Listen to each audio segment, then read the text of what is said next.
ये इस तरह के माइक्स होते थे, ये ऐसे।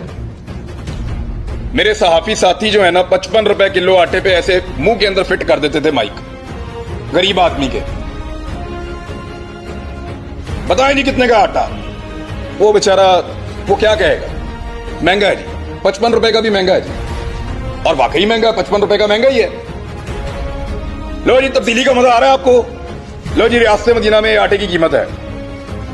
ये कौन करवा रहा था? कंट्रोल्ड मीडिया था। आज 155 रुपए का आटा कराची में मिल रहा है। सारे सहाफी वो वाले जिंदा हैं। ये वाला माइक भी बिल्कुल ठीक है, और शहरी भी वहीं पे मौजूद हैं, दुकानदार भी वहीं पे हैं, चैनल्स भी वही हैं। आज कोई नहीं पूछता कि आटा महंगा हो गया या नहीं। क्यों? क्योंकि रेजीम चेंज करने वालों ने फैसला किया था कि ये अब पसंद नहीं है, इसको निकालो और एक अच्छा वाला पपेट लेकर आओ, एक अच्छा वाला मोहरा लेकर आओ, उसको चलाएंगे, उससे काम लेंगे।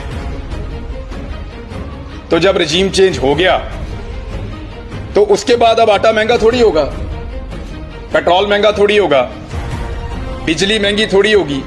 ये बात रवायती मीडिया को अपने आप से पूछनी चाहिए कि क्या वो वही रिपोर्टिंग कर रहे हैं जो वो रेजीम चेंज से पहले कर रहे थे। अगर तो वो नहीं कर रहे तो इसका मतलब है कि मीडिया कंट्रोल्ड है।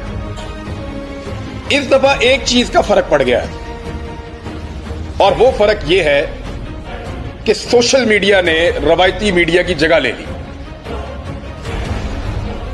दुनिया भर में सोशल मीडिया आगे जा रहा है, रवायती मीडिया बंद होता चला जा रहा है, और जो रवायती मीडिया बाकी है वो सोशल मीडिया का सहारा लेने पर मजबूर है।